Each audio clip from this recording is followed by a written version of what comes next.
कृतं धीरं कृतकृत्यं चडुलं स्फुटतर निपुणं कर्मम् പാടാമേ നാടിൻ കാവൽ സംഗീതം നേടാം നന്മതൻ സ്നേഹം സന്തോഷം തേടാമെന്നെന്നും ശാന്തിതൻ സന്ദേശം ചേരാം നേരിന്റെ ലോകം കണ്ടെത്താൻ സത്യം പാലിക്കാൻ നിത്യം രക്ഷിക്കാൻ നിൽക്കുമ്പോൾ മൃദുഭാവം ദൃഢകൃത്യം ഇത് സേന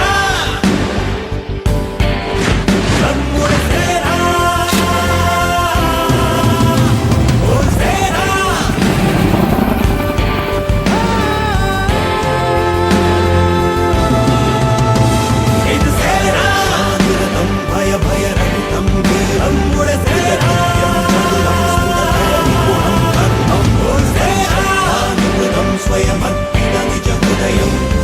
കഠിനം ചലനം മൃദുമൃദുലം പ്രിയവചനം ഞങ്ങൾക്കും നിങ്ങളാശ്രയം എന്നെന്നും നൽകും സാന്ത്വനം വഴികാട്ടുവാൻ ജനമൈത്രിയായി കയ്യെത്തും ദൂരത്തെ സേന എന്നെഞ്ചിൻ കാവൽ തൻ സേന രക്ഷാനിരതം ഭയഭയരഹിതം വീരം കൃതകൃത്യം ചടുലം സ്ഫുടതര നിപുണം കർമ്മം അതിശക്താനിപുണം സ്വയം നിജ ഹൃദയം കഠിനം ചലനം മൃദുമൃദുലം പ്രിയവചനം രക്ഷാനിരതം ഭയഭയരഹിതം വീരം കൃതകൃത്യം ചടുലം സ്ഫുടതര നിപുണം കർമ്മം നമ്മുടെ സേന.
Hey all, hello and welcome to all tuning in today.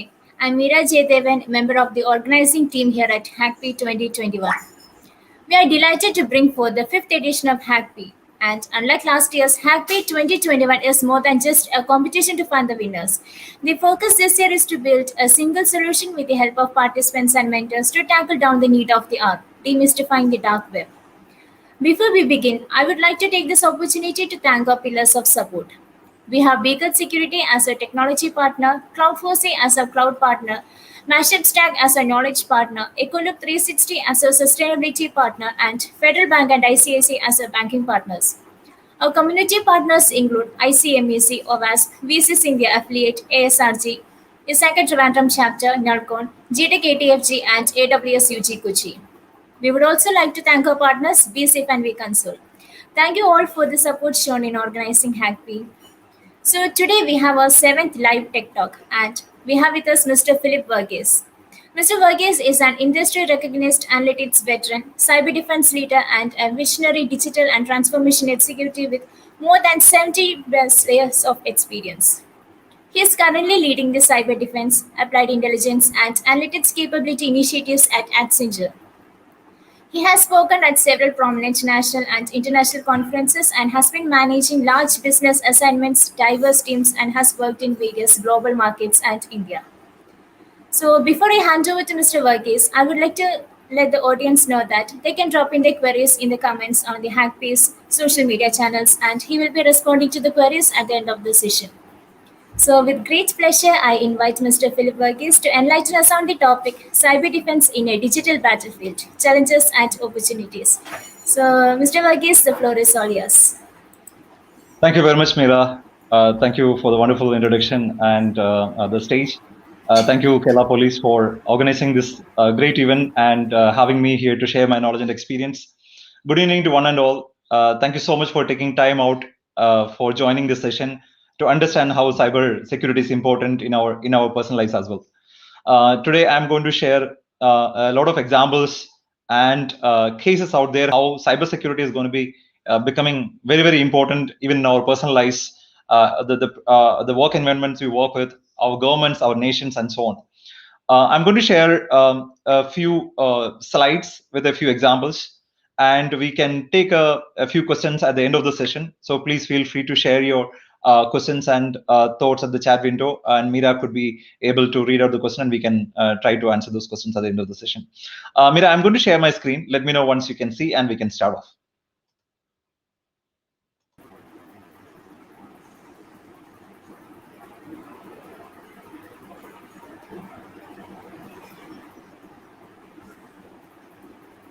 Yeah, we can Great. see you.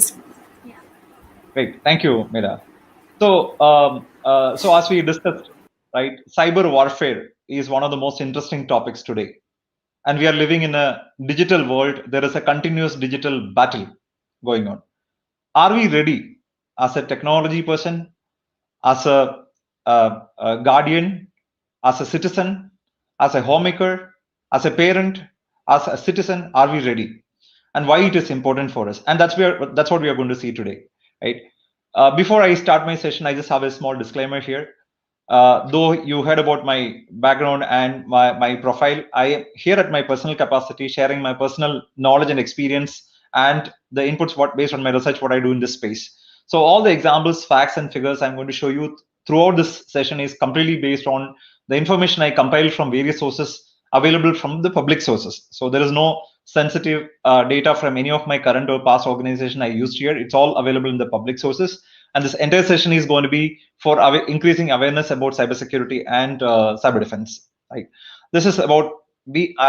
You heard about me. I love sharing my knowledge, especially on the cyber topic, because it is a matter of concern for anybody and everybody, irrespective of the fact that whether you're a technology person or not. Right? So, as you know that we are all familiar with crimes, the traditional crimes.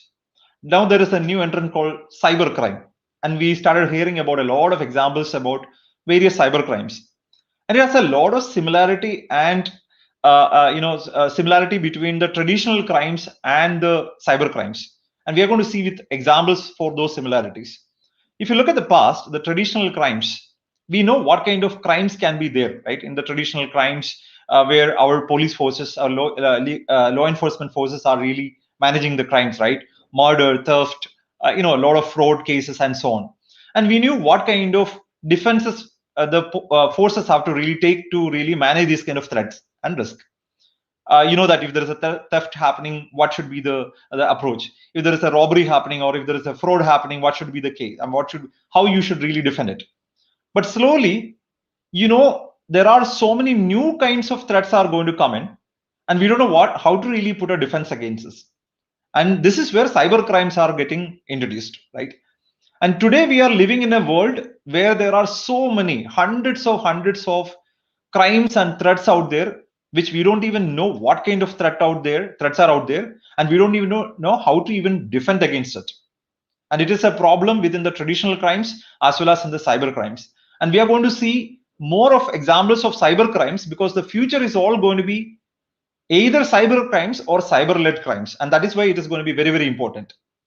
Now you've seen that the traditional crimes involves a lot of bullets and bombs. For example, if I need to summarize, whether it is a war, whether it is a crime, murder, it involves a lot of bullets and bombs kind of scenarios, knives, weapons, and so on. Now these kind of traditional bullets and bombs, similar crimes are now taking place or replaced by weapons with the help of bits and bytes. That means the computer programming, and that is where cyber crime, cyber security is going to be very, very important. Now you can see that these cyber crimes are not only just going to be happening across larger power stations or larger banks, etc. It is even coming to our own homes. So we are going to see cyber crimes starting from power station to even pacemakers sitting inside our own hearts. And we are going to see that in real. Okay, that is why cyber crimes are important, and we need to deal it smartly. Now, every smart device is bringing a lot of promises to us.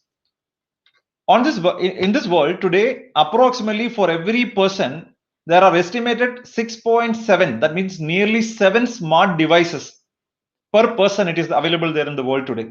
7 devices. Most of us are having probably more than 2 smartphones, for example.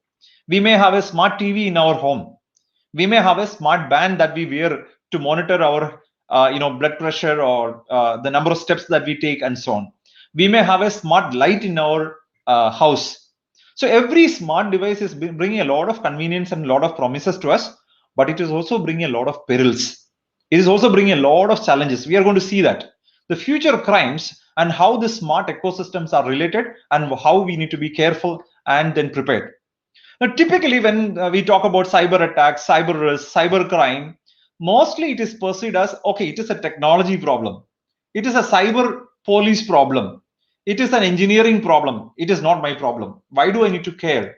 When you hear about a news that a bank is breached, a social media is breached, there is a cyber attack happening in a power plant, why do I need to care? It is a technology problem. There is a technology team to really manage this. But we need to really care about this. And we are going to see that why, right? And that's what the session is all about. Now, imagine that when you are waking up on a fine morning, the first thing what you do, most of us, including me, I think most of us are going to check our smartphone, correct? We open our smartphone, maybe Facebook, maybe WhatsApp, maybe Gmail. I don't know. Many of you, based on your profile and the background, you check various of our tools and technologies or apps in our smartphones and systems. Imagine the next day when you wake up and when you turn on your laptop or mobile, if you see a screen like this, what will be your reaction? And you are not able to imagine that you're opening your phone and you are going to see this screen when you're unlocking your phone and you are not able to do anything. You're saying you're getting a message that we are the guardians of peace, you are hacked. You cannot access your WhatsApp, you cannot access your phone calls, you cannot access your gallery, you cannot do anything. What will be your reaction?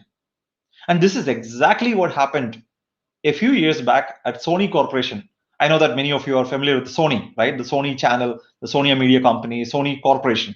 Sony Corporation is a multi-billion-dollar global company which operates in multiple different business units. Now, one day when Sony employees, when they try to log into their computers, this is what they're seen in their system. This is the screenshot what they've seen. They are not able to do anything with their computers. They are not able to log in their system. They are not able to play the videos and movies. They are not able to release anything. And what they are presented is this screen and saying that they need to stop a program which was planned to be released by Sony Corporation. And this is being, this attack is launched by a cyber criminal group, especially preventing a program which is planned to be launched by Sony Corporation. And they not only just hacked their network, they also leaked terabytes, or more than 110 terabyte data from Sony Corporation. All their movies, movie scripts, payroll data, sensitive email data, so much of employee data and their family data, so much of information has been stolen by this this cyber criminal groups at Sony Corporation. Now, Sony, because of this breach, Sony couldn't do anything. Their complete network is down. The systems are frozen. They're not able to do anything. They involved a lot of government agencies like FBI, CIA, US government, but eventually they couldn't really recover from this hack. And finally, they had to agree to the terms and conditions put forward by the cyber criminal group. And after that, what happened? Sony's share value gone down. Sony's chair, Ami Pascal, had to resign from the company. A CEO had to step down because of a cyber attack, right? So this is what happened to Sony Corporation. This is what can happen to us. Now, similar attacks happen to many global companies like Marriott. Marriott is a big global multinational, business, operates in the hospitality and hotel industry. Uber got breached. Uber, you're familiar. Microsoft is a big technology company. eBay is an e-commerce company. If you look at these companies, these are global companies breached in various in the past years many times. 2014, 2019, 2018, and you can see that millions of consumers' data was stolen from these companies by the cyber criminals. And you can see whether it is a retail company like Target or credit company, financial organization like Equifax, social media company like LinkedIn, or even a pornography company like or a portal like Adult Friend Finder also got breached. You can see the number of consumer data got breached. Now, these are all examples where different industries, different companies, different organizations are breached across the world, irrespective of their background, irrespective of their region, irrespective of their business line. And you can see millions of people's data got breached. Now, last a couple of years back, I think nearly more than 10 billion data has been breached from various companies across the globe. Now, why do we need to care about 10 billion data got breached? What is the problem? Right? We are going to see. This data may have our own email IDs and passwords, your own social media login IDs and passwords, our bank accounts, our banking passwords. If somebody is taking the data, there is a problem. If I ask each one of you, can you give me your Facebook username and password? How many of you give me that one? You won't give, right? You won't give me your Gmail ID and password. But imagine if a cyber criminal is taking all your email IDs, user login names and passwords and so on and selling in the dark web. It is a problem, right? And there is a big problem. Every minute, there are more than 3,000 targeted attacks are happening across the globe. Every minute.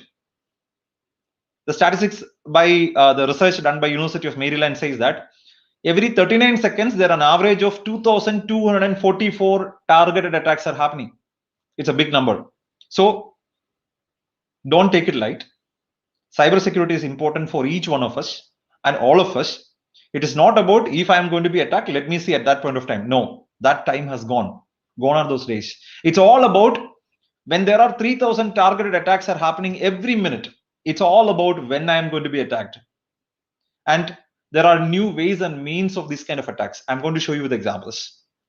The most dangerous part of these types of attacks is that unfortunately, it takes more than 200 days for an organization or a company or an entity to even identify that they are breached or they are under attack. It takes more than 6 months.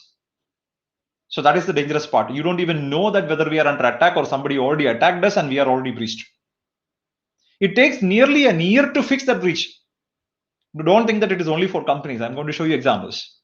And these kind of breaches are costing global companies billions of dollars, various cyber criminals, causing billions of dollars of losses to global organizations.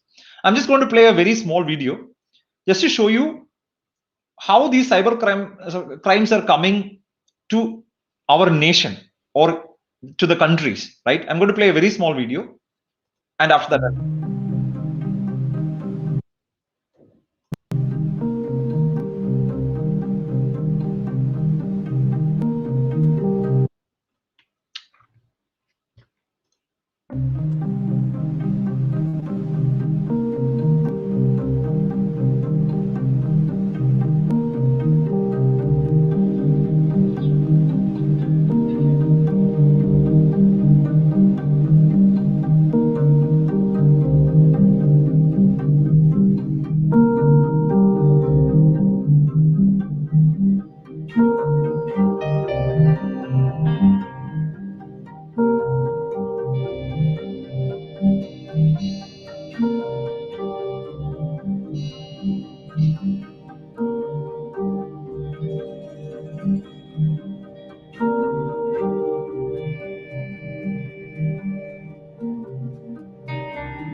this is an interesting video shared by World Economic Forum.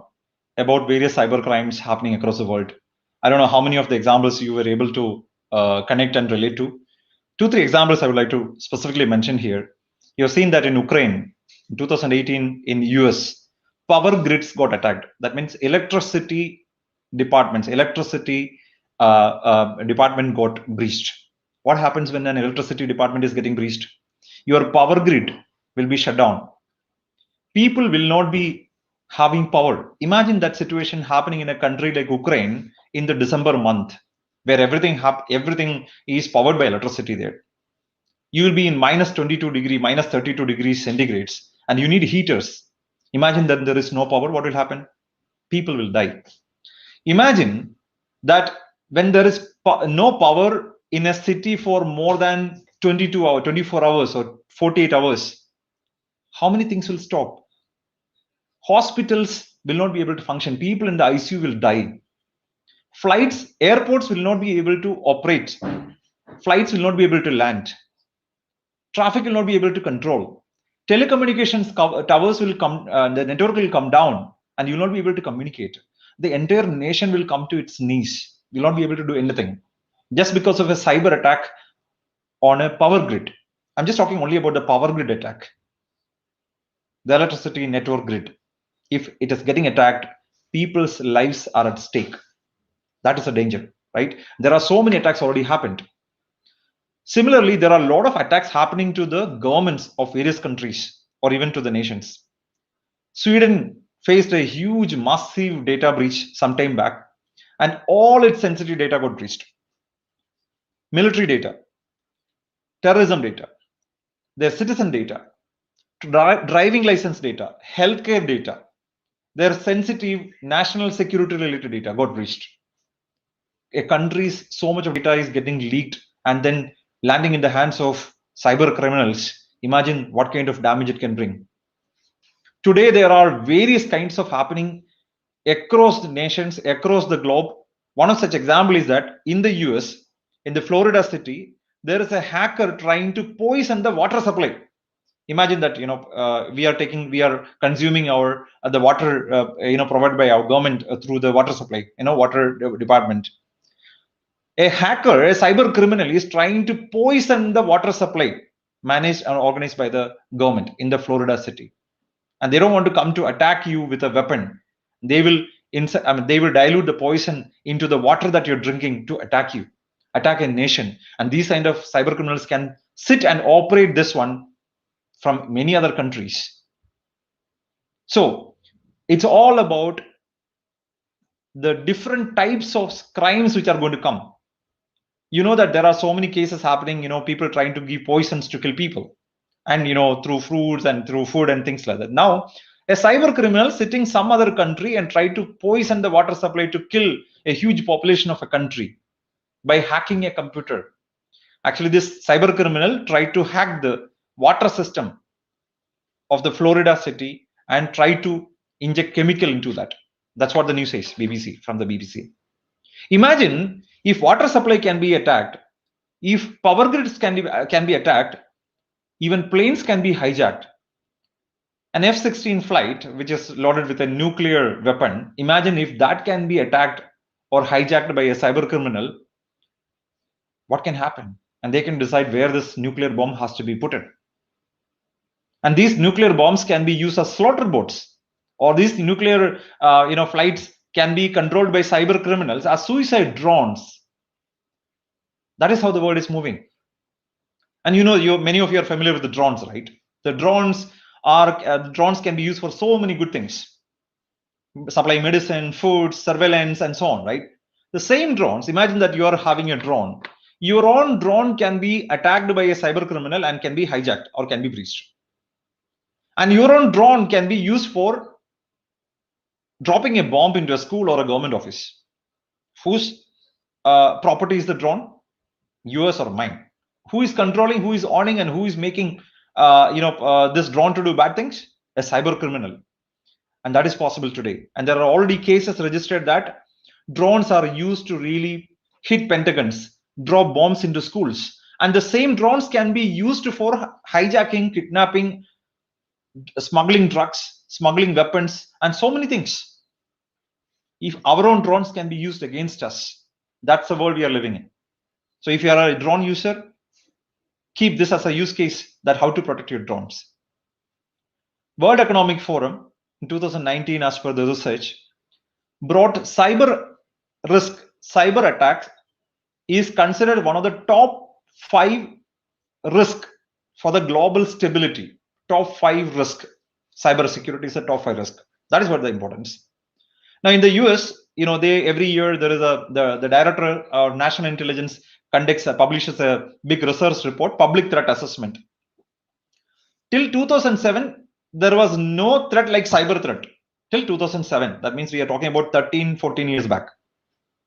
In 2009, almost 10, 11 years back, cyber crime became a number in the list, but that was number 17th. Cyber security, cyber threat is as a risk which came as the 17th line item in the top 20 risk. But today you are seeing that in 10 years, this become one of the top 5 global risks. Now, if you look at the US itself, today to the US government, based on the research, to the US government, 45% the risk to the US government is cyber warfare. It is not even terrorism, not even China. China is just 14%, where 45% is cyber warfare. Now, this is the importance of cyber security and cyber threat, right? Now, if you've seen, I've shown you a lot of examples where a lot of attacks happen in the past with, LinkedIn, Microsoft, eBay, a lot of examples you've seen. What is the nature of the attack? You've seen that hundreds of millions of consumers' data has been stolen by these attacks. Now the nature of these attacks are slightly changing. The threat landscape are changing, the damages are changing, the motivations are changing. Now people are attacking you not only to breach your data or steal your data, they wanted to really attack you to disrupt your operations. I'm going to show you examples. And not only disrupt your operation, but also completely destruct you, completely kill you, completely completely dismantle you. So the nature of the breaches are attacks are not just breaches, but also coming to disruption and destruction. We're going to see a lot of examples. And these kind of attacks are going to cause a huge legal liability for organizations and nations. It will bring down the production of larger companies significantly. It will impact the share value of companies. It will damage the reputation of an organization. It can cause loss of life. You've seen the poison being diluted in the water supply, right? Loss of life can be, there are hundreds of examples, loss of life and huge financial loss for companies. Now, these kind of damages are going to only increase because the attacks are going to be increasing, because we are living in a digital world where AI started coming into our own lives, artificial intelligence. We started living in smart, connected living system world, right? We are living in a digital universe. And this is all powered by intelligent systems with the help of artificial intelligence. Now, this is only going to increase the attack surface. That means this is only going to increase the attack points for cyber criminals. We're going to see that. Now, based on the research, it says about more than 50 billion smart devices are going to be there. Smart devices, 50 billion. And these 50 billion connected devices are just opening 50 billion doors for cyber criminals to attack and breaches. 50 billion. That's a very, very interesting number. We are going to see where and how, right? So the smart devices could be your smart TV, your smart mobile, your smart vacuum cleaner, your smart fridge, and so on. And why people are going to attack you? They are going to attack you not only just to steal your data, but there are going to be attacks on us for spying. People are going to just attack you and breach you just to spy you. Some people attack you obviously to steal the money and then make some money out of this. Some people will attack you or the nation. When I say you, means a nation or a company or a corporate and so on, or even an individual, just to prove an ideology. Okay, this is my point. I believe in this, and because you are not agreeing to this, I wanted to really attack you to prove my point. Some attacks are going to be sponsored by other countries. The countries will sponsor these kind of attacks against other countries. Geopolitical issues. Now, there are attacks going to be sponsored by other companies, because if they wanted to be ahead of the competition, if they wanted to be in the #1 position, some companies will even sponsor these kind of attacks. So, wrong kind of competition. So, the motivations are changing like never before. So people are going to, cyber criminals and criminal groups are going to attack us, not just stealing money alone. Their motivations are very, very different. Okay. And these kind of cyber groups are, cyber attacks are going to be driven by different types of actors. There are individual cyber criminals are there. There are organized cyber criminal syndicates, gangs are there. We call them threat groups, okay, criminal groups. There are cyber espionage, as I mentioned. Hacktivism is there. There are targeted campaigns. That means just like the you see in South India we call it as quotation, right? You give a quotation. Like that, there are targeted campaigns that are going to happen. And more importantly, there will be people inside the organization going to be causing cyber attacks as well. We call it insider threats. Okay, so these kind of different threat groups, threat actors, criminal groups, they will use a lot of tactics, techniques, and procedures. We can call it as TTPs. They will use a lot of methodology to launch an attack. These are some technical terminologies. Don't worry, I'm going to show you examples how they will use some of these things. Social engineering via email. You can see that a lot of complaints coming into newspapers and TVs that people are losing a lot of money. All of a sudden, 25 lakhs gone from my account, 30 lakhs breached. I clicked on an SMS link because it says that I got 2,000 rupees credit. When I clicked on this, my 25 lakhs from my bank account vanished. Right? They use some of these technologies, what you see, to launch an attack. These are technical terminologies. But we are going to see more interesting stuff. You heard about smart cars, driverless cars. Now this is the future of car, right? The cars will come and take you wherever you want. You don't need a driver. You don't need to even drive it. You don't even need to tell this car where you wanted to go. These are all smart cars, autonomous cars, or we can call there are so many names. Now these kind of smart cars are a target for cyber criminals. Now what happens if a smart car is going to be breached by a cyber criminal? The cyber criminal will be able to increase the speed when you want to really apply the brake. A cyber criminal will be able to remotely manage the car in such a way that when you wanted to take a left, he can take you right. Imagine what happens in a red signal. You want to really stop the car, but the cyber criminal will be able to speed the car and hit, cross the signal. And imagine you can be locked inside the car where the cyber criminal will be remotely able to increase the temperature or decrease the temperature inside the car, and you will not be able to come out. You'll be either freeze to death or burn to death. Imagine so many dangerous attacks can be happened. This car itself can be hijacked from your own courtyard, from your own car porch. This car can be hijacked by somebody who is sitting in some other country. They don't even need to come to your courtyard to steal your car or take your car outside. I'm going to show you a simple, very interesting video. This is a video about the Tesla Model X car. The researchers are breaching this car in less than 90 seconds. I'm going to show you that video. It is a very simple, interesting video. Mira, if you can just confirm that you will be able to see the video and hear the sound once I'm playing.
this is a very, very interesting video, by the researchers, and then they are just showcasing that how our smart car can be, hijacked by a cyber criminal without even having a key.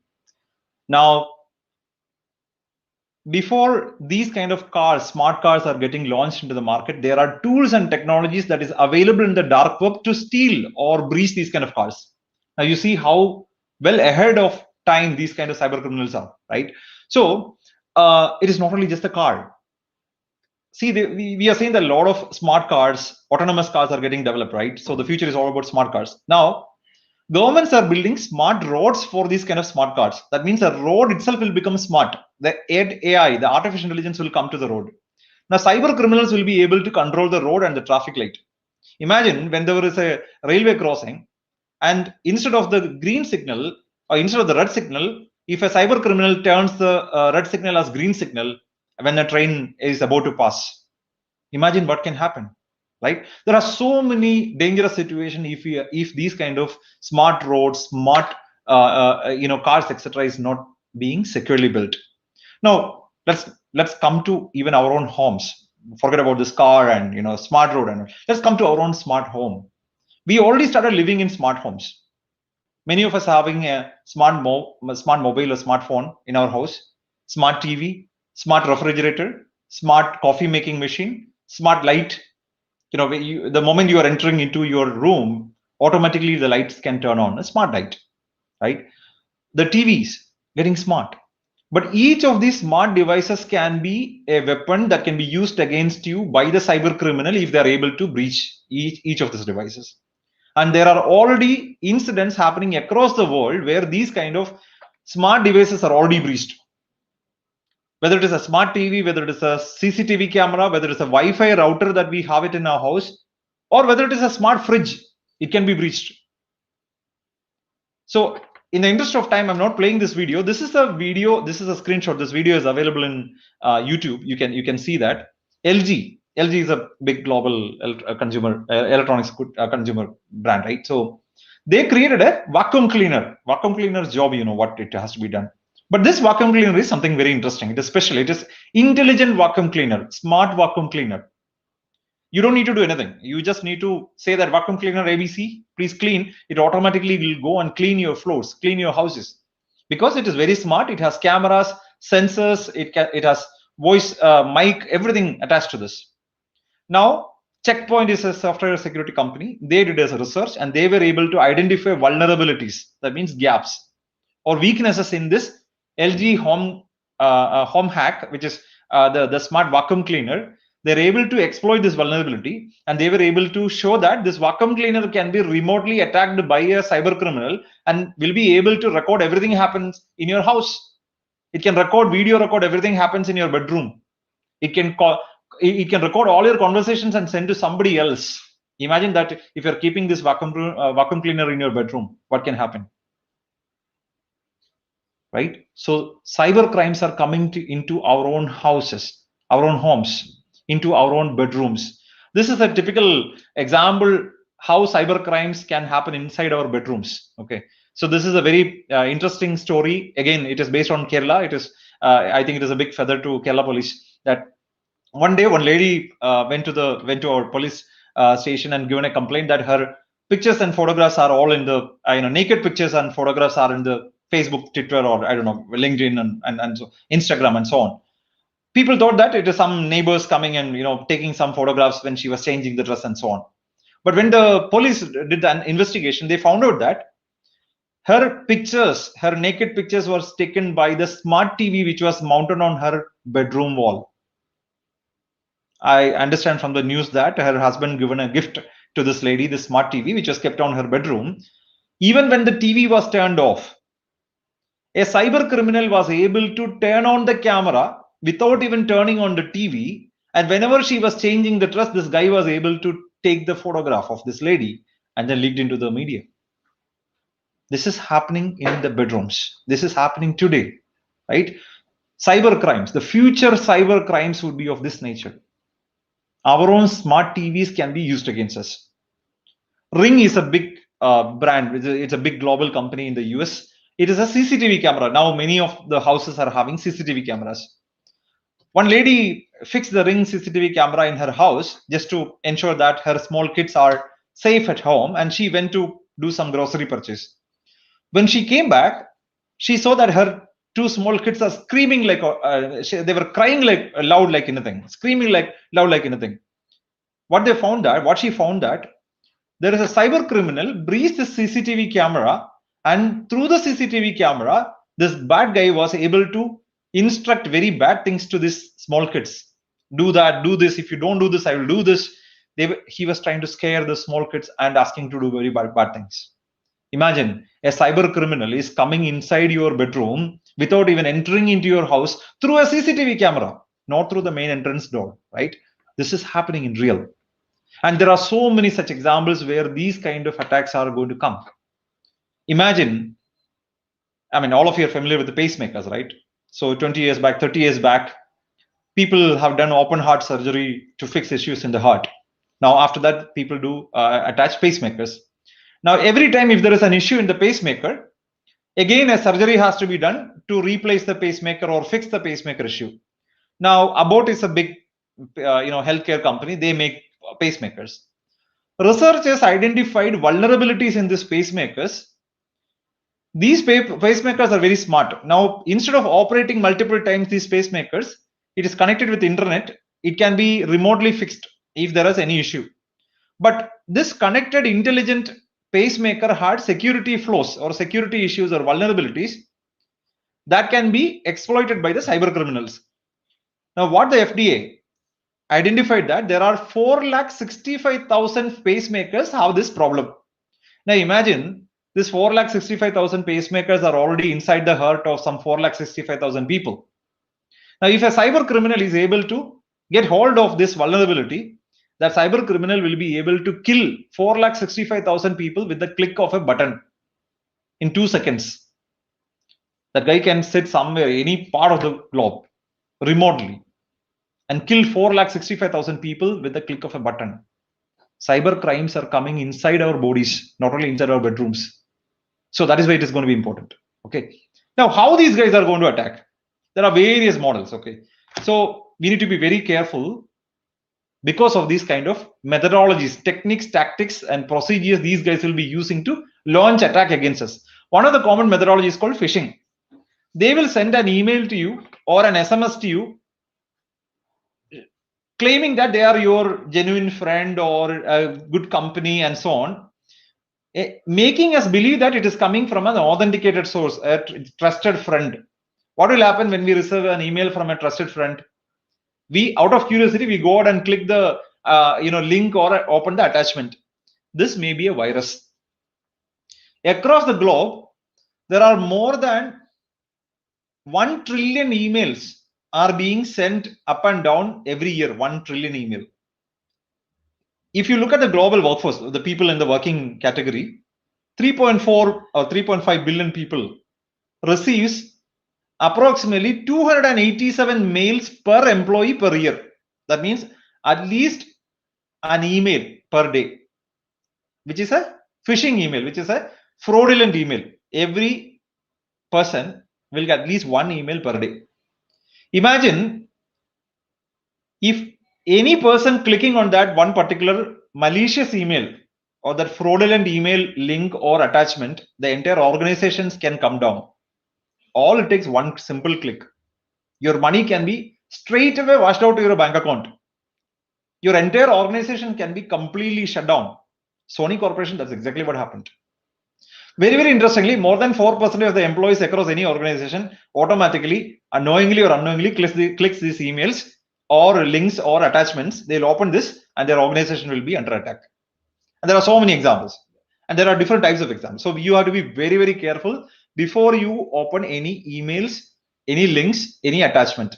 Treat emails like an envelope. Don't treat it like a cover. Don't open it straight away. Check whether it is coming from a genuine source or not. Don't click all the SMS, WhatsApp links that is coming to your way. Because these kind of attacks are already shut down nuclear power plants to logistics companies to chemical manufacturing companies to petroleum companies.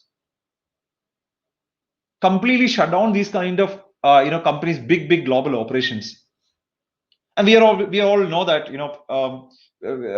we use a lot of applications today, apps. We can, short form, we can call it as apps. In larger organizations, there will be thousands of applications used for HR, finance, marketing, supply chain, fraud management. Thousands of applications are being used. Now, interestingly, in the last 2 years, nearly 50% of the global organizations are a data breach. And 84% of those attacks were at an application level. Now imagine in a smartphone how many applications that we use.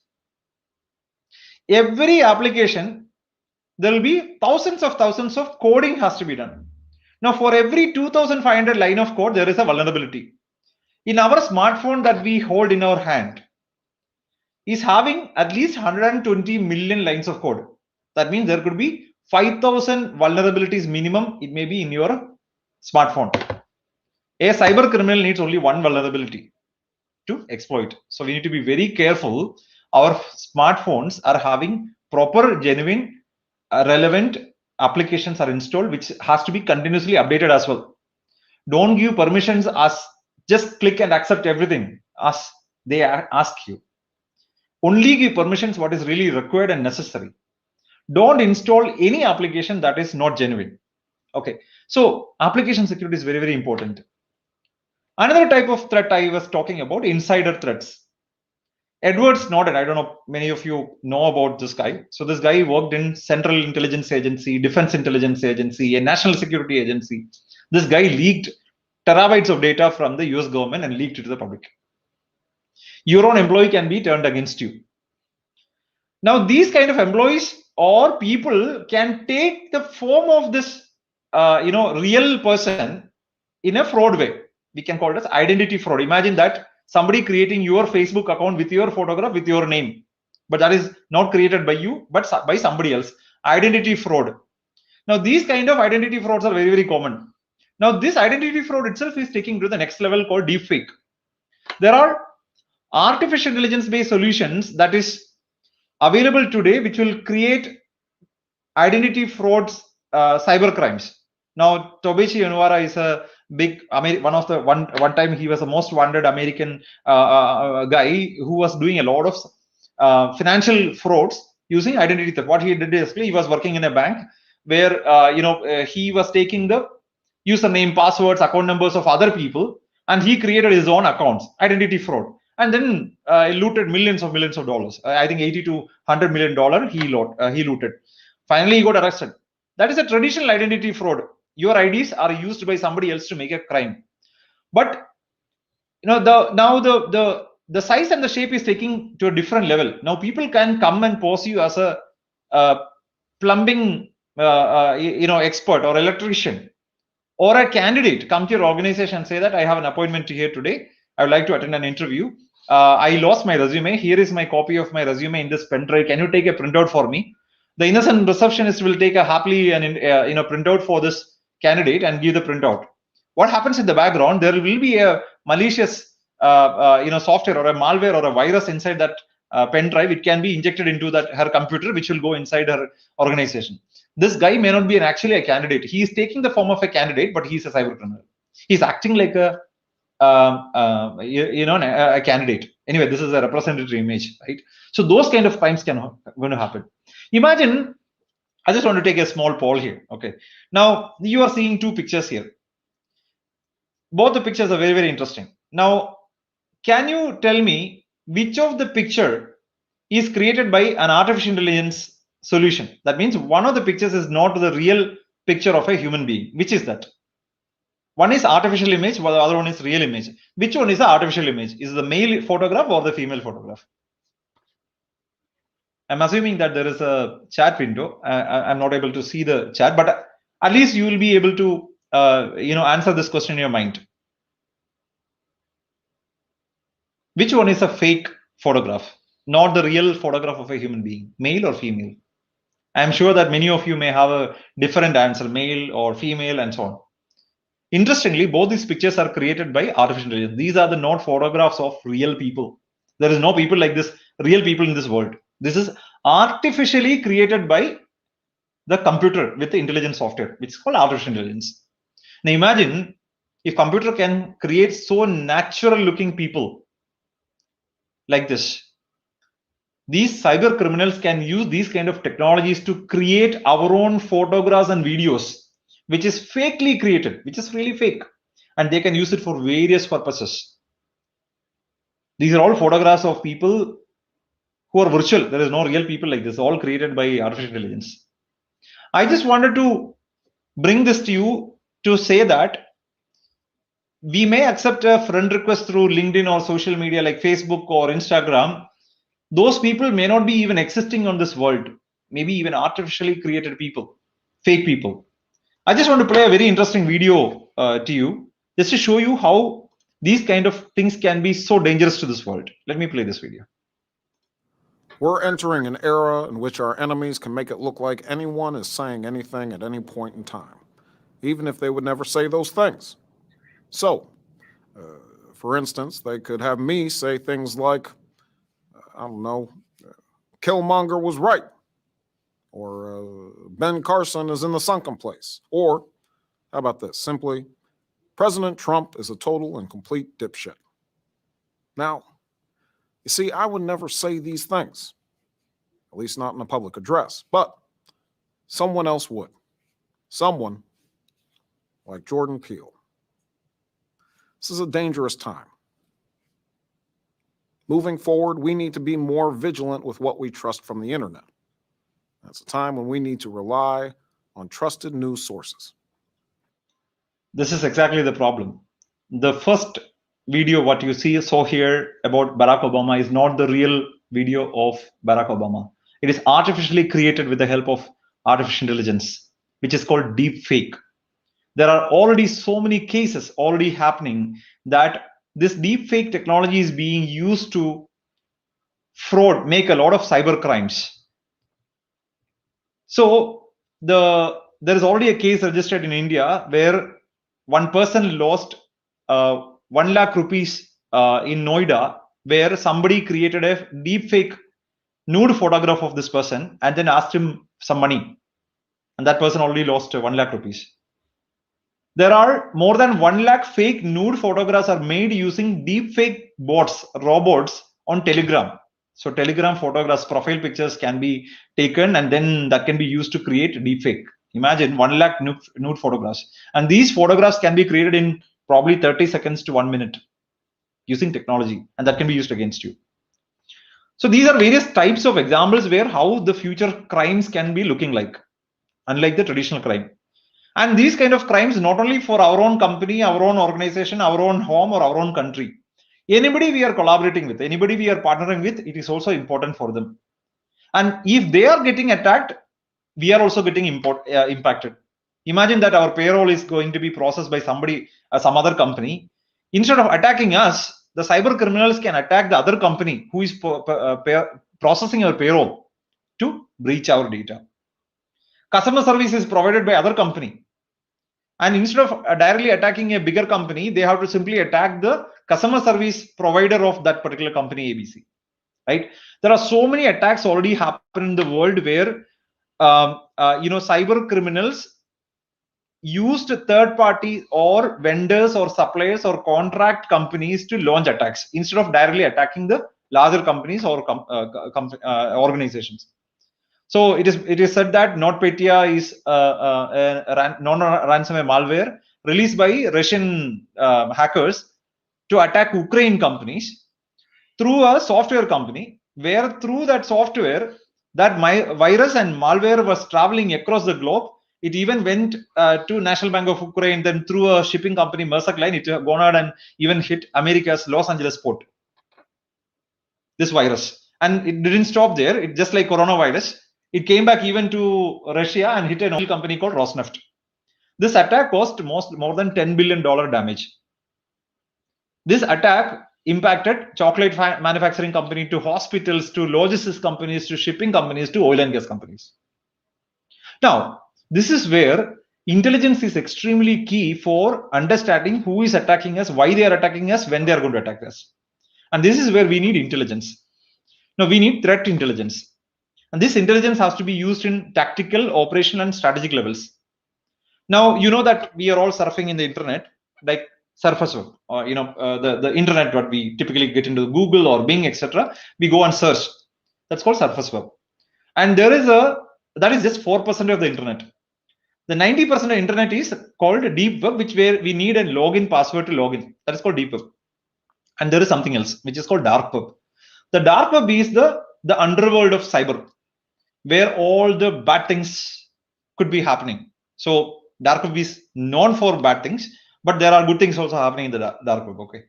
So dark web is the place where we can have a lot of such intelligence about these kind of attacks. The tools that they use, the cyber criminals use, what kind of companies they are going to attack, why they are attacking, whom they are attacking, who are these people. And dark web is a place where we cannot simply enter into, right? It is like an underworld, and it is not like, it is like, we don't simply go to an underworld place, right? So similarly, dark web, to get into dark web, you need specialized software and other portals to get into that, which is called Tor. I'm not talking about I'm not going to the detailed technical aspects of this, but dark web is something where today cyber criminals use as a heaven. Now in the dark web, there are drug selling portals, weapon selling portals, people offering hitman service. If you wanted to really kill a person, you can hire a killer from the dark web. If you want to buy a weapon like gun, or if you want to buy drugs, you can buy from dark web. People are giving even quotations on the dark web. There are already New York Post reported an incident that one guy given a quotation in the dark web to kill a person and eat that person. What kind of crimes?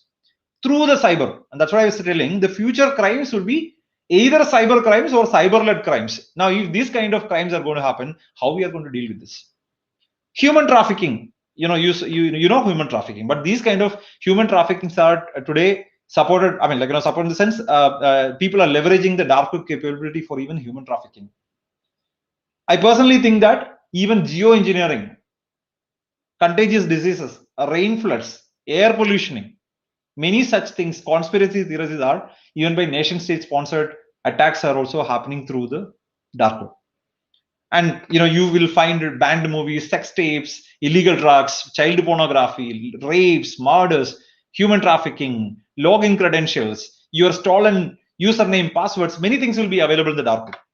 So you have seen that a lot of breaches happen in the previous examples, right? What will happen to those data that is getting breached?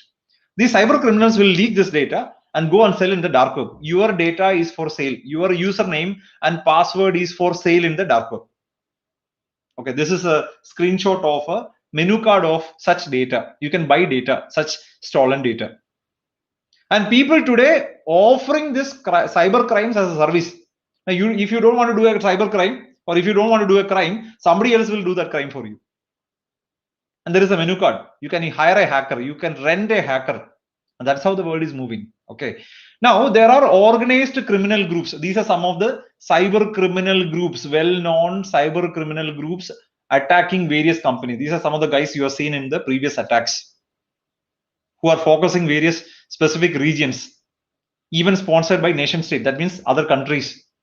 And these guys, they will work with each other. They will help each other. They'll share tools. They'll share knowledge. They'll share expertise. They'll share people to launch attacks. They are connected to each other. And they started using AI. And one of the examples I was showing is deepfake, where AI is being used. Not only that, they will use artificial, even cyber criminals are going to use artificial intelligence to, launch self-learning swarm bots, the bots I was talking about, malicious botnets, cryptojacking, the blockchain, and kind of thing. Autonomous weapons. I'm going to show you an example at the end of this session about autonomous weapons, AI-powered weapons, and they will decide when to attack, whom to attack, how to attack, what to attack, where to attack, and whom to attack, how to attack, right? So this is going to be only on the increasing side, leveraging artificial intelligence and machine learning for launching cyber attack. But how do we really prepare? These kind of future crimes, how do we really prepare? And this is where we need to have, as an organization, as a nation, we need to have security strategies, governance, risk and compliance frameworks, business continuity plans. What happens if the cyber attack and you are locked inside your house? What will happen? You need to have an alternative plan in place. You need to have cyber resilience. You need to reduce your attack surface. That means you need to reduce the number of areas for these cyber criminals to come and attack you. Breach response and readiness. When somebody is getting launching an attack against you, you need to be really prepared and ready for that. Now there are various methodologies, capabilities will help you that proper identity and access management controls. For example, if you're using a mobile banking or internet banking or any social media or online portal, ensure that you are using proper passwords. Don't use easy passwords, easy to identify passwords. You use multi-factor authentication like OTP. You need to enable OTP for accessing that platform. Even if somebody is stealing your username passwords, they should not be able to log in if they don't have an OTP, right? The benefit of that. You need to ensure that your data is secured. Even if somebody is breaching you, you need to have a data backup, for example, right? You need to have a proper antivirus systems. You need to ensure that you're using proper applications, genuine applications. You need to ensure that your computers are up to date with the patches, updates. You're using antiviruses and so on, right? If it is an organization, they should be having security, even an information management, vulnerability management, endpoint detection and response, managed detection response. They need to use tools and technologies. They need to have threat hunting, just like the way we go for health checkup. Organizations have to do threat hunting as an assessment, as an assignment to understand their readiness. Cloud, everything happens today on the cloud, right? And you need to ensure that the cloud security has to be in place. IoT security, I was talking about connected security. IoT security is very, very important. Internet of Things. If there is an incident happening, then you need to have systems and process and procedures in place to manage this incident. There has to be proper service management. There has to be proper intelligence and analytics embedded into your security framework. That is how you will be able to secure it. And this is where you need to use intelligence effectively and operationalize it in your area of work to protect from these kind of attacks. Now, organizations have to use a lot of data from internal, external sources, and they need a lot of intelligent correlation, risk management, risk profiling, user behavior analytics. These are various aspects organizations today implement to protect from any such threat and cyber attacks. If people are not doing this, obviously they have to get into these kind of areas to really protect against them. There are frameworks available today. Cyber security frameworks available today, which can be used by the organizations to improve their cyber security posture. There are a lot of regulations are coming. For example, in Europe, GDPR, General Data Protection Regulation, government brought a privacy law that their consumers' data cannot be processed, stored, used by any third party outside the European Union without their special permission and consent. If somebody is doing that, if there is a problem, the government can fine that particular company either 20 million euros or 4% of the global turnover of that company as a fine. There are already so many companies paid that fine today. There are so many such policies and frameworks are coming today. Even in India, there is a personal data protection bill is in the parliament. PDP is already coming in the discussion to protect our consumer data or protect our own data. Organizations, companies have to take critical measures to protect our data. Organizations have to have very, very advanced level of defense practices in place, like red team, purple team, blue team. I'm not getting into the details of these things in the interest of time, but these are the activities organizations have to do to protect from such attacks. Now, whether it is an organization or an individual or a house or a company or a country, now there's a new concept called zero trust is emerging. That means in this digital universe, we cannot trust anybody. We cannot trust any device. We cannot trust any person. We cannot trust any applications. We cannot trust any networks. We cannot trust anybody for that matter, because we have seen that using deep fake, somebody can create a fake person. And how do we believe that whether the person is real or not? So you cannot even believe anybody for that matter. So that is where the zero trust security framework is getting relevance. Now we should be having our security frameworks to be developed having the zero trust security model. And that is how you will be able to ensure that unauthorized accesses to your systems, data, infrastructure, applications, and your organizations can be prevented, right? So the future is looking like how? You know that we are living in a world where we are using our facial recognition to unlock our smartphone. You are just showing your face and it automatically unlocks. Or we are using the thumb impression to unlock our phone. we are making thumb impression to authorize payments, whether we are using Google Pay or Phone Pay or whatever it is, right? We use thumb impression. We are using biometrics as a security. Now, interestingly, whether it's a facial recognition, retina scans, voice recognition, or fingerprints, all these things are already breached. Now, there are so many examples where these advanced biometric security is also getting breached. So there are today, people are creating 3D printed face masks, which can exactly print your own faces, which can be used to do a breach. People can use 3D printers, 3D printed fingerprints to authorize transactions on behalf of you. 3D printed fingerprints. AI driven deepfakes can be used to create your own photographs to make illegal content, which can cause even national security related problems. So I personally believe if there is a World War III, it will be a cyber war. That's what my perception, because that is how the world is emerging today. I just want to play a very small video here before I just conclude my session. This is I think probably one of the second last slide of my content today. How the future is going to be can be turned around by cyber criminals in the bad way. Okay, enjoy. Former pilots directed almost 3,000 precision strikes last year. We're super proud of it. It allows you to separate the bad guys from the good. It's a big deal. But we have something much bigger.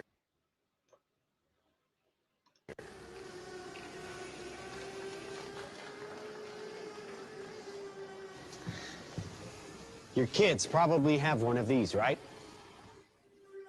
Not quite. Hell of a pilot? No. That skill is all AI. It's flying itself.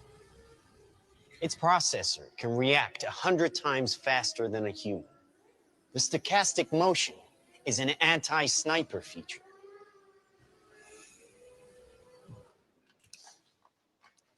Just like any mobile device these days, it has cameras and sensors, and just like your phones and social media apps, it does facial recognition.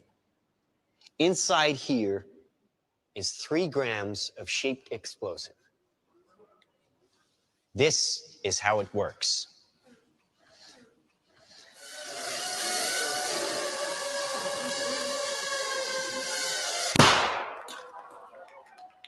Did you see that? That little bang is enough to penetrate the skull and destroy the contents. They used to say guns don't kill people, people do. Well, people don't. They get emotional, disobey orders, aim high. Let's watch the weapons make the decisions. Now, trust me, these were all bad guys. Now that is an airstrike of surgical precision. It's one of a range of products. Trained as a team, they can penetrate buildings, cars, trains, evade people, bullets, pretty much any countermeasure. They cannot be stopped. Now, I said this was big. Why? Because we are thinking big. Watch. A $25 million order now buys this. Enough to kill half a city. The bad half. Nuclear is obsolete. Take out your entire enemy, virtually risk-free. Just characterize him, release the swarm, and rest easy. Dumb weapons drop where you point them. Smart weapons consume data. When you can find your enemy using data, even by a hashtag, you can target an evil ideology right where it starts.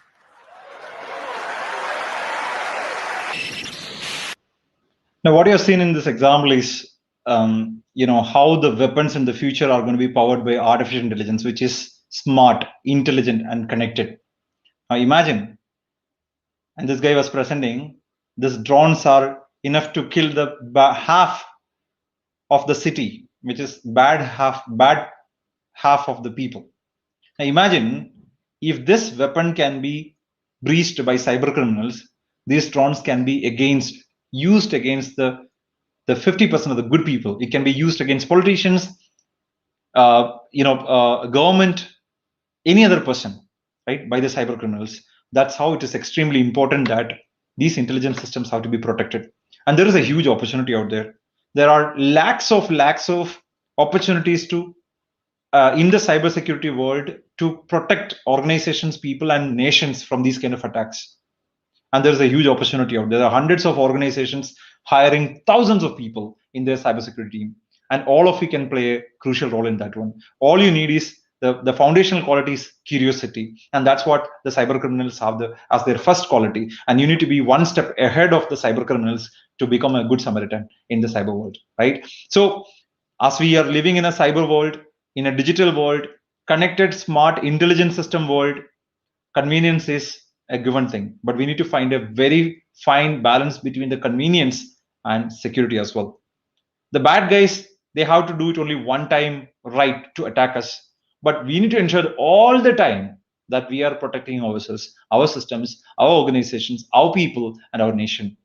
So we all have a responsibility to make it safer and better, irrespective of our background, irrespective of job profile, irrespective of our technical qualification. We all have a responsibility, even as a citizen. So let's make it safer and better. Thank you so much for patiently listening to the session. I hope the session was useful. Thank you so much once again. And I would like to spend the rest of the time for taking any question if you have any. Thank you so much, and have a great day. So we are now open to the Q&A. Please put in your queries. So we will be responding to it.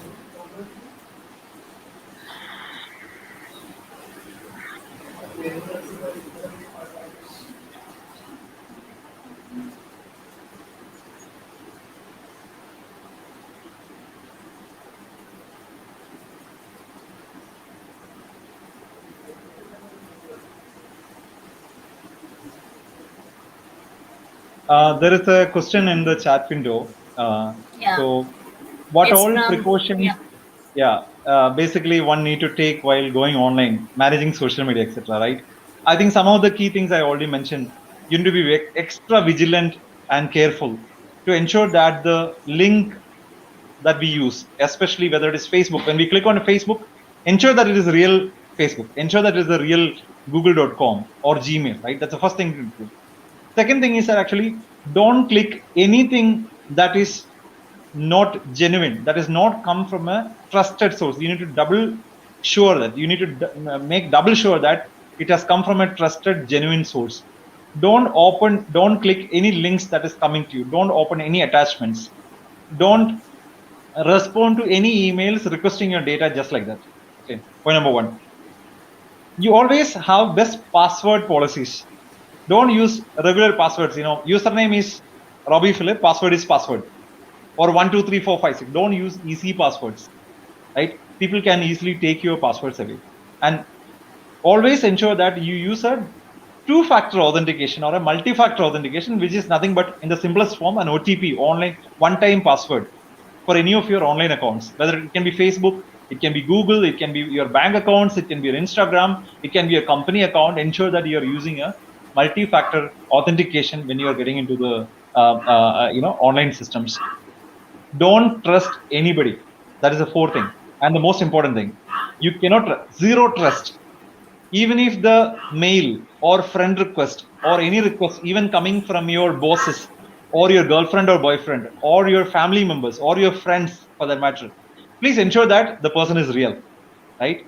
Zero trust is one of the most important things. And if you're using a laptop or mobile, obviously use a good antivirus system or good antivirus. Use that. And one another most important thing, please ensure that all your data is taken backup at a very regular, frequent interval. Because even if something happens to your laptop or mobile, at least you have your data backup, right? So please ensure your data backups are done at a very, very regular frequency as well. I hope that answers. I think there are so many, but I think these are some of the quick things coming to my mind.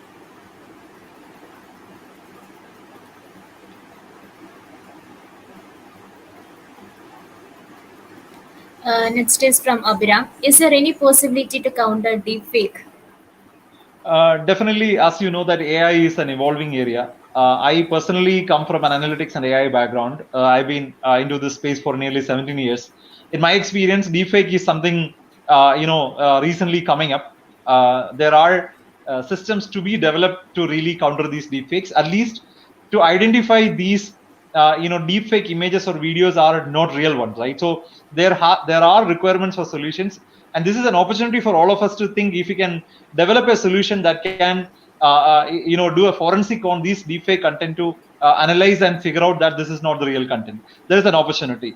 So morphed images, etc., can be easily identified, but when it is created by an artificial intelligence, and it is very, very difficult. That is an opportunity. If somebody is interested to develop a solution, you will have a very good opportunity ahead. In terms of building a big company out there.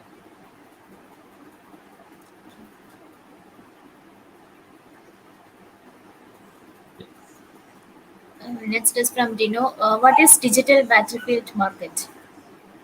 So digital battlefield market per se, I'm not sure if there's a definition, but all of you know that we are living in a digital world, right? Whether we are shopping or learning or communicating or purchasing, making payments, interacting, relationship, everything goes on digital. Now we are literally living in a digital world. In this digital world, there is a big fight happening, a big war happening, and we have seen hundreds of examples in this session today. What kind of battles are happening, right? So we need to. There is a team which is attacking, and there is a team which is countering them, and there is a battle, right? The cyber criminals are defended by our cyber security teams, right, across organizations across the world. Now there's a battle happening. Now there are markets, or when I say markets, the digital markets out there which can aid these kind of cyber criminals with weapons, tools, and technologies. That is what we are seeing, like as an example, the dark web, right? In the dark web, there are marketplaces which will help these cyber criminals to buy tools and technologies to launch cyber attack. Probably we can relate to that.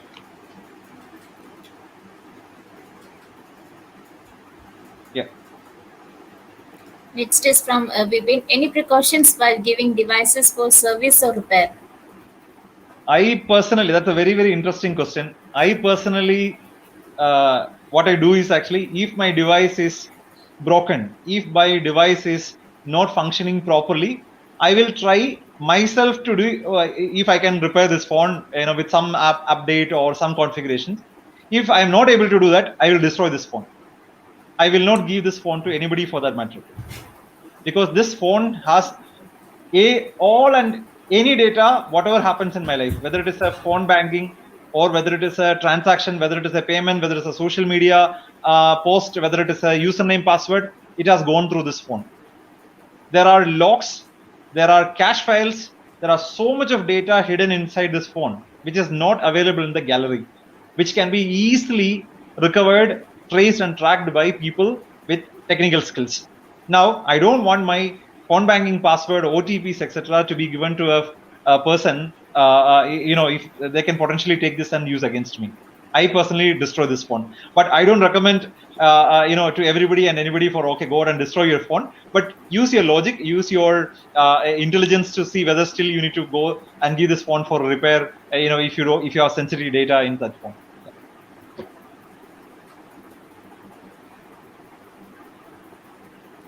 Next is from Ashish. How about using a password manager like NodePass?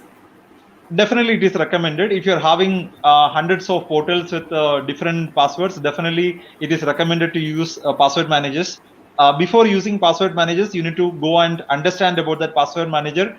Ensure that good reviews are there. The tool itself is good. I don't want to recommend any password manager here, being vendor agnostic or a tool agnostic. But you can definitely look at the reviews and then use a password manager. That's a good practice. Next is from Sudesh. If my social media account got hacked, how can I recover it? The two things what you need to do is actually, one, definitely you need to raise a concern with the respective social media company. There are support links available. You can raise a request to the respective social media company.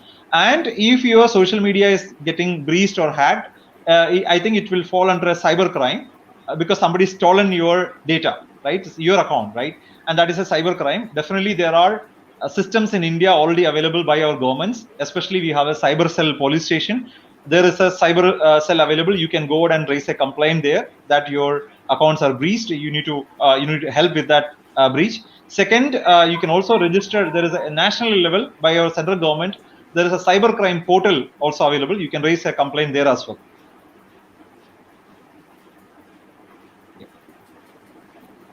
Next is from Ashik. Is India prepared for a high-scale cyber attack or another attack similar to WannaCry? If faced with such situation, will it affect the common people? I personally believe that definitely every country is under attack. As you saw that US is 45% is their risk to that nation is cyber warfare, right? So obviously it's India too. India is being targeted by various cyber criminals and criminal groups across the world. Definitely we are under attack, whether it is India government, organizations in India, our own houses, homes. I've shown already examples. We are all under constant attack. Now, are we really prepared? Absolutely. It is, it is a journey that there is no single tool that you can implement and install and say that I am protected. Cybersecurity is a journey. As I mentioned, you can have hundreds of tools and technologies just implemented to protect from cyber criminals. But if an employee receives a phishing email, if an employee clicks on that phishing email link, the entire organization can be shut down just like that, irrespective of your hundreds of technologies and tools in place. So it can be an organization, it can be a government unit, it can be even a citizen. I don't think we are ready. I think we are in the process of getting ready, and that is where this kind of awareness programs can help people to be ready for such kind of attacks, right? At least take precautions and be prepared for that. Next is from Karan. Despite all the measures you mentioned in place, it's often quite easy to bypass all these procedural and technical control systems for an advanced tester or attacker. What are your thoughts on this? Yeah, absolutely. This is as I mentioned already. Cyber criminals are always 2 steps ahead of us, right? And this is where we need to be 4 steps ahead of the cyber criminals, and that is where the opportunity for us. Yes, it is a problem. Cyber crime, cyber threats are a problem, but it brings an opportunity for us to, create a career path and help our organizations to protect. And we can play as an army person, a cyber soldier, to protect our organization, people, and systems and companies, right? So there are so much of opportunities out there in the career space. You need to upskill and reskill how you can play a crucial role in this one and protect the organizations. So definitely, I personally believe that each one of us have a responsibility, whether we directly or indirectly participate in this whole battlefield.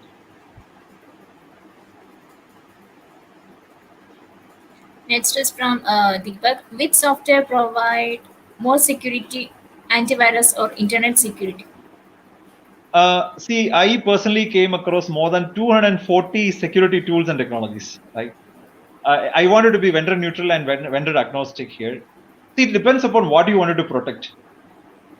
If you are having a smart home, you need to protect your smart TV to smart fridge to smart vacuum cleaner to smart refrigerator, okay? And obviously your smartphones and laptops. Then your requirements for security tools are different. Now, if I am running a company, I don't have a smart TV, but I have a small startup or a company, then I need a different set of tools. If I am having a manufacturing house, I need a different set of security tools, because today, today lifts are there, which will automatically open and shut, right? And you can say, take me to 7th floor, it will take you to the 7th floor. Now, if you look at the devices are used inside these lifts, for example, which is called PLCs, programmable logical control systems, right? Those kind of systems require a totally different kind of tools.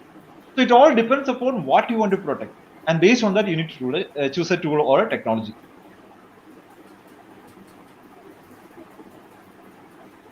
Next is from Shiva. Hi, sir. I would like to know about futuristic scope of cybersecurity in banking sectors. What are all the job positions and their responsibilities and the courses related to cybersecurity? Very, very interesting question. So banks, whether it is banking, telecom, retail, or government, everyone needs the cybersecurity. So I don't want to specifically talk about a particular industry, but it is applicable to everyone, because today these ecosystems are working with each other. So your e-commerce company is integrated to your banking system, which is integrated to your logistics provider. which is integrated to your telecommunication provider. So all these things are integrated today. If somebody is getting breached, automatically it can impact others as well. So the careers and opportunities, there are more than 60 to 70 different roles are in cybersecurity. Governance risk compliance, identity management specialist, vulnerability management expert, threat intelligence specialist, threat hunters, application security professionals. Like that, there are more than 60, 70 different roles are there in cybersecurity. Now, can somebody learn all these things? Technically, yes, but practically it can take a long time. So now you can choose what is your area of interest and then identify that area. There are so many trainings, programs, certifications, expertise tools are available out there. Based on your passion and interest, you can choose. If you want to get into vulnerability management, there are a set of tools. If you want to use be a threat hunting specialist, then you can be there. Or if you want to be an forensic analyst, then there are opportunities. You can develop your skills there, right? Choose an area that is interesting and relevant and your passionate area, and then you can build your skills accordingly. Next is from Rakumar. How much do you think is digital forensics relevant in an age of smartphones? What will be a good way to start with their career in this field? As I mentioned, digital forensics is one of the towers in the larger cybersecurity framework, right? Because of the exploding nature of the smartphones, definitely cyber crimes related or through the smartphones are only going to be increasing, right? Now these kind of smart devices, I don't want to limit it to smartphones. Any smart devices, it may be a wearable, smart wearable watch, or it may be a pacemaker, which is again smart, which is inside your body, right? All these things can be used as a weapon to launch an attack. So definitely, if there is a crime happening, this device has a part in it. And obviously, this has to be part of the investigation, and the experts have to really look at the data and then do the investigation. And that is where cyber forensics is going to be important. Because of this, smart devices are increasing. Obviously, the forensics also to be increasing, right? So opportunities plenty. I think in India itself, about 6.5 lakh open positions are there in the cybersecurity world. I think so. Opportunities are plenty for you.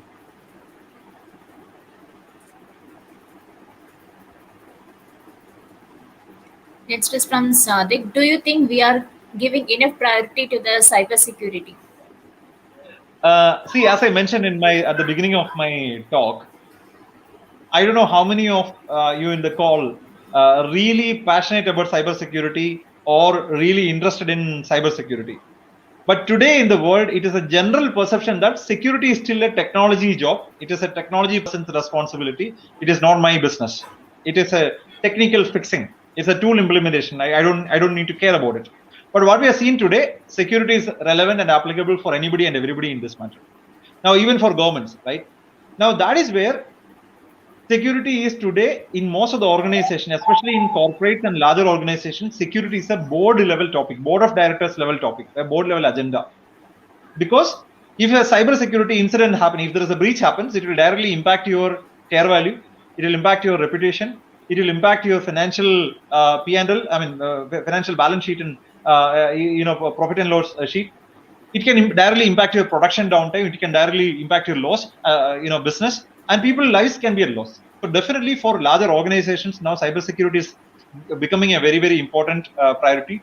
Governments are taking now cybersecurity as an important vector today, but individually as a citizen, there is a huge amount of awareness is required to understand why cybersecurity is important. I hope the examples I shown in this today's session help people to realize that irrespective, even if I am not a security person, even if I am not a technology person, it is still relevant to me because my car can be hijacked. The pacemaker inside my heart can be stopped by somebody sitting in some other country, right? So these all things can happen, which is cybersecurity and cyber crimes and cyber related, which is impacting me. Yes, it has to be a priority. Next is from Sachida Nair. What is the methodology we have to ensure rural areas are also made aware of such cyber crimes and educated on the cyber defense requirements? Very, very impactful and interesting and relevant question, Sajida. Thank you for raising that. This is an extremely important agenda. I think it has to be taken by the respective governments in the respective countries, because any impact, any breaches, any attacks on a nation is directly going to impact the lives of the people on the ground. As I mentioned, when the water is being poisoned in the Florida city, somebody was attacking the government, but who was really going to be suffering? The people, right? When the electricity grid was shut down by cyber criminals, poor people in the ICU are going to die, right? Common citizens are going to be impacting.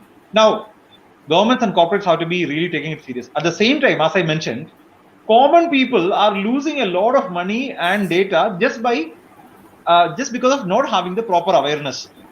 Now, by clicking a link or sharing your details on the online and so on, right? And this is where I think Kerala Police is doing a fantastic, phenomenal work and contribution to increase the awareness through programs like HackP, for example.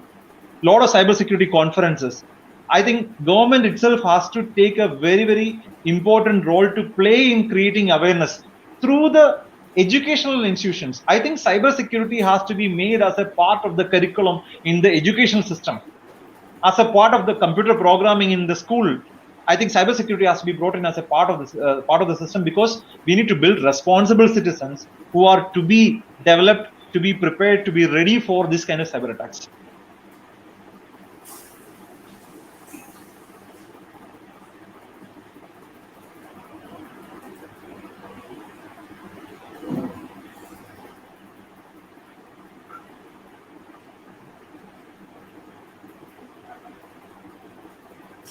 Yeah, I think we can take the next.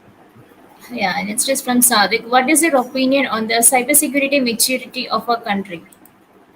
I don't have a direct answer to this. As I mentioned, it is a journey.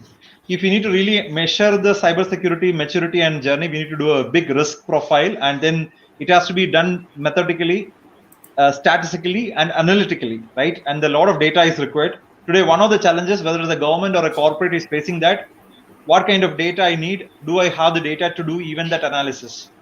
It's a very, very interesting question, but I think the answer is not readily available. I think this is where governments have to really take, at the state level, at the central level, to take interesting, innovative programs to understand the cyber maturity, cyber readiness to be prepared against such kind of attacks.